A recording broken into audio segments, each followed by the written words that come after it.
वस्फ़े रुख उनका किया करते हैं, शरह व शम्स दुहा करते हैं, उनकी हम मदह सना करते हैं, जिनको महमूद कहा करते हैं। अपने मौला की है बशान अजीम, जानवर भी करें जिनकी ताजीम। पेड़ करते हैं अदब से तस्लीम, संग करते हैं अदब से तस्लीम।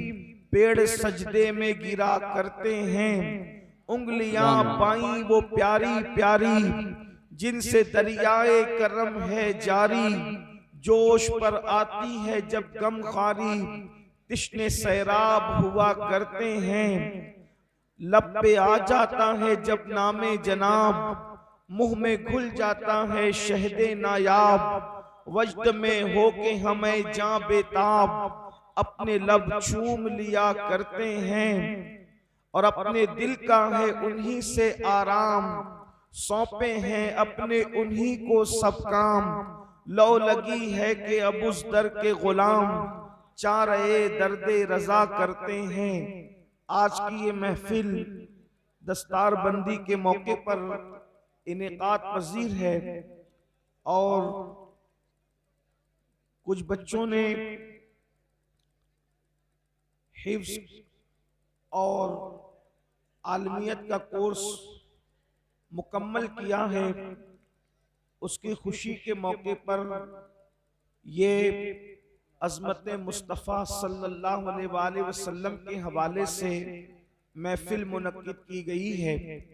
मैं तमाम मुंतज़मीन को और बिलखुसूस इदारे के असातिज़ा और मुंतज़मीन को, हज़रत मौलाना एहसान साहब और उनके रफ़क़ा को हदिया तबरीक पेश करता हूँ और दुआ करता हूँ कि अल्लाह इदारे को दिन 11वीं रात 12वीं तरक्की अता फरमाए। मुझसे पेशतर आपने हमारी जमात के बड़े बड़े उलमा, खुतबा और दानिश्वरों को, बिलखुसूस हज़रत अल्लामा ज़िक्रुल्लाह साहब का खिताब अभी आपने समाअत फरमाया। अज़मत मुस्तफ़ा सल्लल्लाहु अलैहि वसल्लम के उन्वान से ये महफिल मुनक्किद है। उसी मुनासिबत से एक हदीस मुबारका तिलावत करने का शरफ हासिल किया है। अल्लाह तबारक व तआला उसके मुतालिक मुझे हक कहने और आप सबको हक सुनकर उस पर अमल करने और उसे आम करने की तौफीक अता फरमाए। अल्हम्दुलिल्लाह, आप बहुत बड़ी तादाद में हैं। अगर आप सिर्फ भीड़ करने के लिए आए हैं तो आपका मकसद पूरा हो चुका है कि आप भीड़ हो चुकी। और अगर आप सिर्फ फोटो लेने के लिए आए हैं तो शायद कुछ हद तक वो भी आपका मकसद पूरा हो चुका है। और अगर आप जिक्र मुस्तफ़ा सल्लल्लाहु अलैहि वसल्लम सुनने के लिए आए हैं तो अभी महफिल चूंकि जारी है और जिक्र मुस्तफ़ा सल्लल्लाहु अलैहि वसल्लम हो रहा है, इसलिए एक बात हमेशा याद रखना, महफिल में कोई आ जाए, कितना भी बड़ा जाए, और अगर हमारे आका का जिक्र हो रहा हो, अल्लाह उसके रसूल का जिक्र हो रहा हो, तो हमें इस तरह से हड़बंग नहीं करना चाहिए। जिक्र रसूल करने वाला कोई हो, अगर बच्चा भी जिक्र रसूल कर रहा हो और कितनी भी बड़ी शख्सियत आ जाए, जिक्र मुस्तफ़ा से कोई बड़ा नहीं हो सकता। इसलिए हमें बहुत अदब का ख्याल करना चाहिए। हजारों साल की मेहनत इंसान को वहां तक नहीं पहुंचा सकती जहां अदब पहुंचाता है, और फिर बरसों के गुना इतना नुकसान नहीं कर सकते जितना बेअदबी नुकसान करती है। और ये आशिकों की महफिल है। आइए मैं आपके सामने कुछ बात अर्ज करूं, चूंकि हजारों जवान मौजूद हैं और इस वक्त इस दुनिया के अंदर जराइम बेपनाह बढ़ते जा रहे हैं, गुनाह बेपनाह बढ़ते जा रहे हैं। हर दिन नित नए अंदाज से गुनाहों को नया नया रूप देकर हमारे दरमियान लाया जा रहा है, और गुनाह हर दिन हमारे दरमियान एक नए चैलेंज की हैसियत से जाहिर हो रहे हैं। कल तक मुफक्किरीन कहा करते थे कि गुनाह हमारे दरवाजों पे दस्तक दे रहे हैं, लेकिन अब गुनाह हमारे दरवाजों पे दस्तक नहीं दे रहे हैं, बल्कि गुनाह हमारे घरों के अंदर दाखिल हो चुके हैं, हमारे शबिस्तानों में दाखिल हो चुके हैं। बेडरूम से लेकर के बावर्ची रूम तक और उसके बाद अल्लाह अकबर हमारे डाइनिंग हॉल तक गुनाह ही गुनाह है।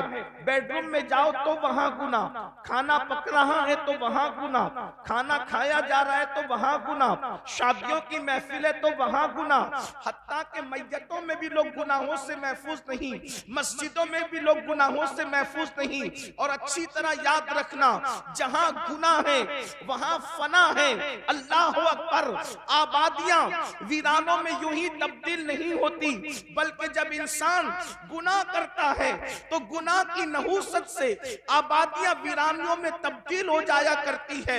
अल्लाह अकबर, मोहलिक बीमारियां, तबाह करने वाली बीमारियां, मुजी बीमारियां यूं ही नहीं आती, बल्कि अल्लाह अकबर ये गुनाहों की नहूसत की वजह से आती है, तबाही गुनाहों की वजह से, बर्बादी गुनाहों की वजह से, आबादियों का वीरान होना गुनाहों की वजह से, गम गुनाहों की वजह से, बेचैनी गुनाहों की वजह से, बेकरारी गुनाहों की वजह से।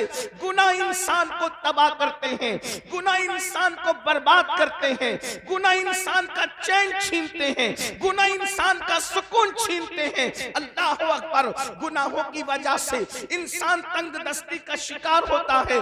मगर आइए, गुनाह से इंसान को कैसे बचाया जाए, गुनाह से बचाने का नुस्खा क्या है? एक बात आपके सामने अर्ज करें, मेरी कौम के जवानों, हर इंसान गुनाह से बचना चाहता है, लेकिन गुनाह से बचाने का तरीका क्या है? एक खूबसूरत तरीका है। अल्लाह अकबर, जब दिल गुनाह करना चाहता है तो इंसान गुनाह करता है।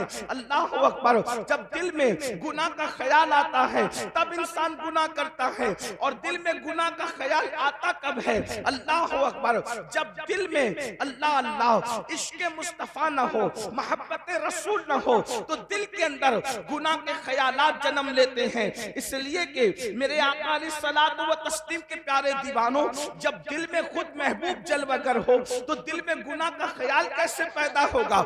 जब दिल में आमिना के लाल की जलवागरी हो तो फिर दिल में गुनाह का ख्याल कैसे पैदा होगा? उसको यूं समझ लो, जब तक मेरे आका मक्के में थे और मदीने मुनव्वरा न गए थे तो उस वक्त तो मदीने की जमीन मदीना नहीं कहलाती थी, बल्कि यसरब कहलाती थी। उसको लोग बनाओ का घर कहते थे, बीमारियों का घर कहते थे, मुसीबतों का घर कहते थे। लेकिन ये शान मुस्तफा जान रहमत है, ये अज़मत मुस्तफा है। हुजूर ने यसरब में कदम क्या रखा? सिर्फ ये कदमों की बरकत है कि अब वो शहरे बला, शहरे शिफा होता नजर आता है। अल्लाह अकबर, अब उसको कोई यसरब नहीं कहता, सारी दुनिया उसको मदीना कहती है। और लोग कहते हैं न हो आराम जिस बीमार को सारे जमाने से, न हो आराम जिस बीमार को सारे जमाने से उठा के लेके आए खाक उनके आस्ताने से। इस दर की हुजूरी ही इस्या की दवा ठहरी है, ज़हर मुआसी का तैबा ही शिफा खाना। अल्लाह अकबर, अब बताओ वो शहरे दवा नहीं बना, हुजूर के कदम रखने से वो शहरे दवा नहीं बना, शहरे शिफा बना। बेशक। क्यों? इसलिए कि दवा कभी फायदा भी करती है, कभी नुकसान। वाह वाह वाह वाह। दवा कभी फायदा भी करती है, कभी नुकसान भी करती है। इसीलिए तो आप कहते हैं कि दवा का रिएक्शन हो गया, तो दवाओं का रिएक्शन होता है, शिफा कभी रिएक्शन नहीं करती, शिफा तो हमेशा एक्शन ही करती है। तो अल्लाह के नबी के कदमों की बरकत से वो शहर शहरे दवा नहीं बल्कि शहरे शिफा बन गया। दवा के अंदर शिफा मिलेगी या नहीं इम्कान है, लेकिन जहां शिफा हो वहां फायदा ही फायदा है। तो जिसमें हुजूर कदम रखते हैं वो शहरे शिफा हो जाता है। तो जिस दिल में कदम रखते उसमें गुनाह का तसव्वुर कैसा, उसमें तसव्वुर कैसा, उसमें पाप का तसव्वुर कैसा। इसीलिए उम्मत के मुस्लिहीन ने सबसे बड़ी मेहनत इस बात पे की है कि लोगों के दिलों में इश्क रसूल पैदा किया जाए, लोगों के दिलों में मोहब्बत रसूल पैदा किया जाए। और ये मोहब्बत रसूल नारे वाला नहीं सिर्फ, ये मोहब्बत रसूल रस्म वाला नहीं सिर्फ, बल्कि हकीकत में लोगों के दिल में मोहब्बत पैदा की जाए। अब याद रखें, मोहब्बत और इश्क पैदा करने के लिए अल्लाह अकबर हम थोपते नहीं हैं। पहली बात याद रखना, ऐ मेरी कौम के जवानों, हम हुजूर की मोहब्बत को थोपते नहीं हैं, बल्कि वल्लाह तल्लाह बिल्लाह हुजूर है ही ऐसे जो हुजूर को सुन लेता है, जो हुजूर को सुन लेता है, जो हुजूर को देख लेता है, वो हुजूर से इश्क करने पे मजबूर हो जाता है। अल्लाह की कायनात में इतनी अजीम हस्ती कभी पैदा नहीं हुई, किसी जमाने में पैदा नहीं हुई। अल्लाह अकबर, दुनिया में लोग बहुत आए, जमाने में लोग बहुत आए, मगर अल्लाह अकबर मेरे नबी जैसा दुनिया में कोई आया भी नहीं और आ भी नहीं सकता। खुदा ने उन जैसा किसी को बनाया ही नहीं। अल्लाह अकबर, क्या शान है मुस्तफा जाने रहमत की। अल्लाह अल्लाह, फिर कह रहा हूँ, ये मोहब्बत थोपी नहीं जा रही है, बल्कि वाकई हुजूर हैं ही ऐसे, उनसे प्यार किया जाए, उनसे मोहब्बत की जाए। उनकी शान क्या है? अल्लाह अकबर, दुश्मनों ने सुना और उनके सामने सही तारुफ पेश किया कर दिया गया, तो अल्लाह अकबर दुश्मन भी प्यार करने पे मजबूर हो गए। अल्लाह अल्लाह, आज मैं आपको बताऊं, लोग ये जो कहते हैं, आज पूरी दुनिया के अंदर हुजूर के खिलाफ जो मिशन चलाया जा रहा है ताकि लोगों को अल्लाह के रसूल से बदगुमान कर दिया जाए, याद रखना ये बदतरीन ज़बाने मुंह के अंदर खत्म हो जाएगी, लेकिन मुस्तफा जाने रहमत के खिलाफ कोई तहरीक न कामयाब हुई है, न कभी कामयाब हो सकती है।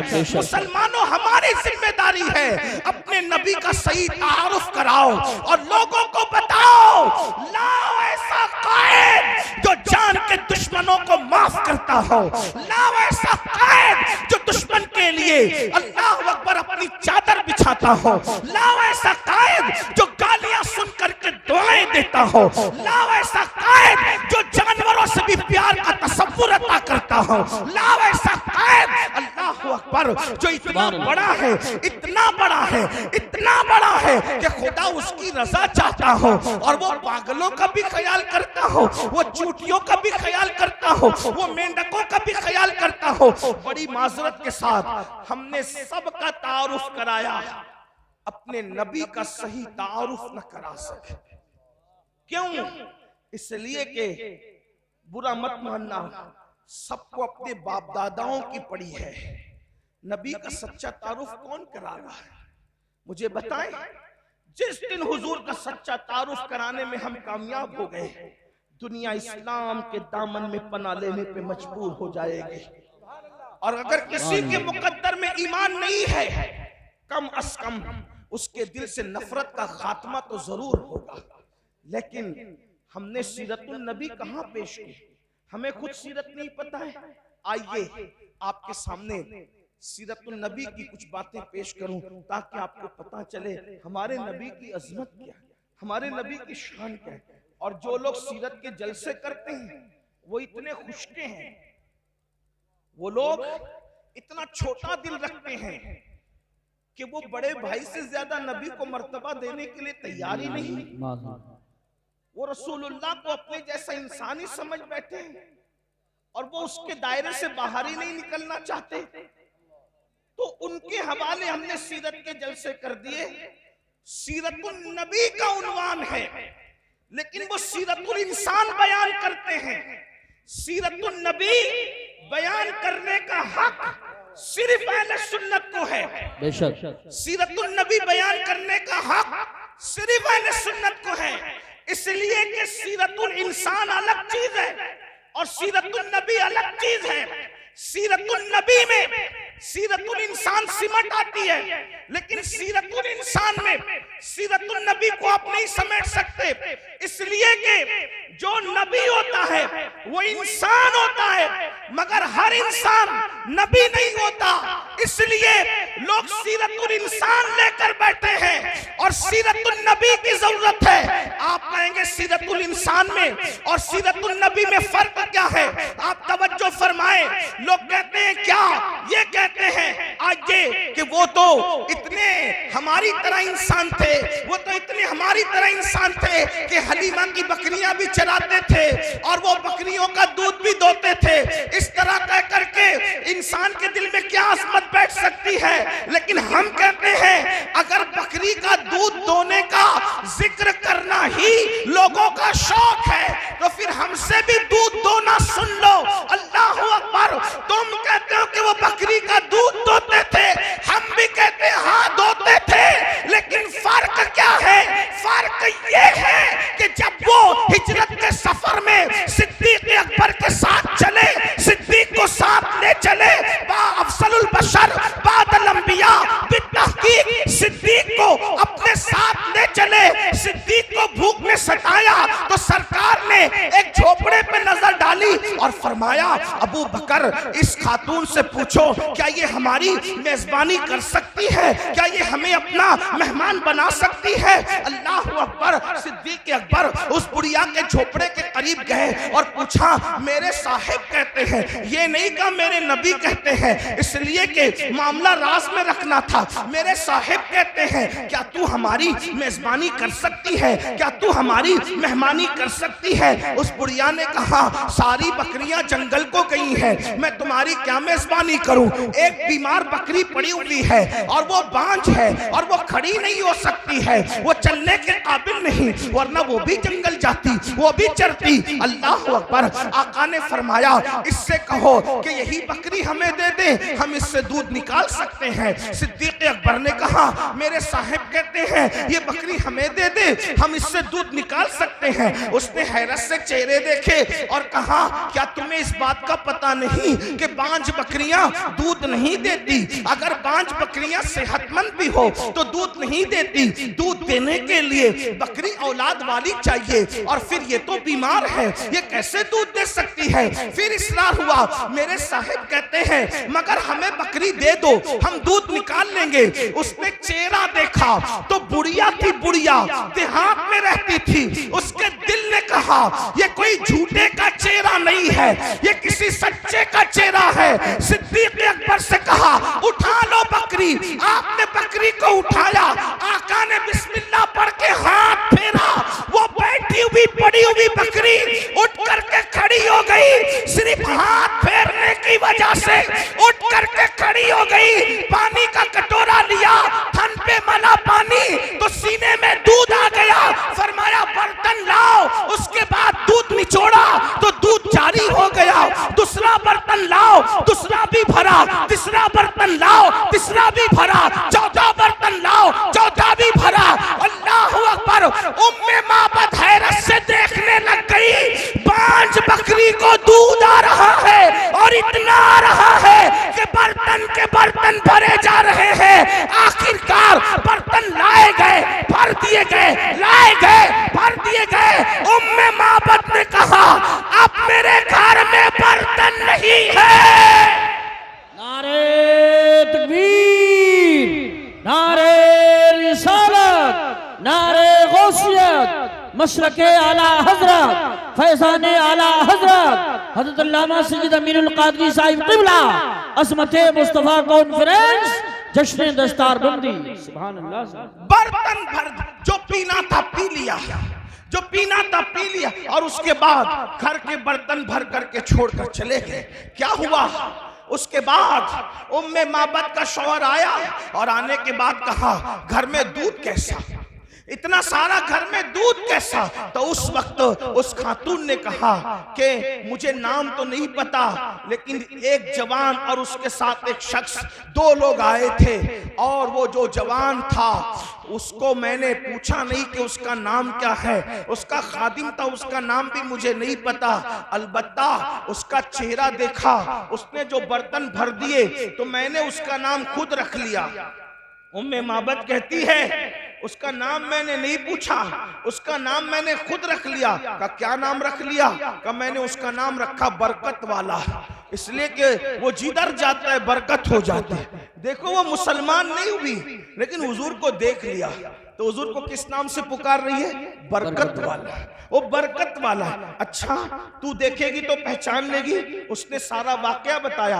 वो हाथ फेरता है, बकरी खड़ी हो जाती है। वो हाथ फेरता है, बांझ बकरी के थन में दूध जारी हो जाता है। वो हाथ लगाता है तो फिर बकरी के थन से दूध निकलता है। और हमारे घर के सारे बर्तन एक बांझ बकरी के थन से भर दिए जाते हैं। वो बरकत वाला। तो उसके शौहर ने कहा वो था कैसा? सुभान अल्लाह। तवज्जो, वो था कैसा? एक मर्तबा देखा उम्मे माबद ने उस बरकत वाले को और पूछा वो था कैसा? हाय हाय। अब अगर वो था कैसा अजमत मुस्तफा कॉन्फ्रेंस सुनने आए हो तो सुनियो जिंदा दिली के साथ, जरा अपने नबी का होलिया सुन लो। वो था कैसा?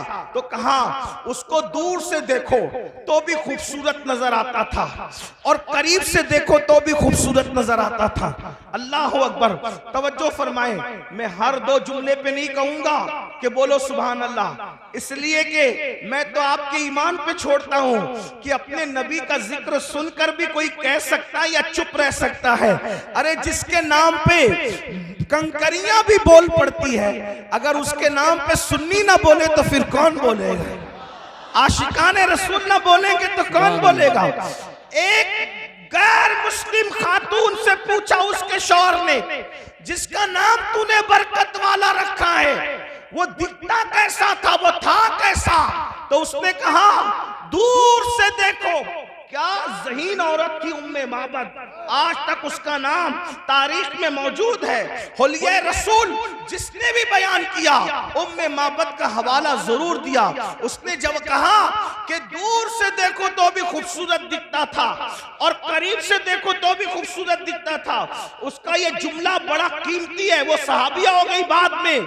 आप जानते हैं बहुत सारे लोग दूर से खूबसूरत दिखते हैं, करीब से खूबसूरत वो नहीं दिखते। आप जानते हैं आप बहुत से लोगों को स्टेज पे देखो तो बोलो कि क्या अच्छे हैं हजरत, और स्टेशन पे देखो तो थोड़ा सा आपको कराहत आ सकती है, इसलिए कि जो दूर से खूबसूरत दिखता है वो करीब से भी दिखे जरूरी नहीं होता।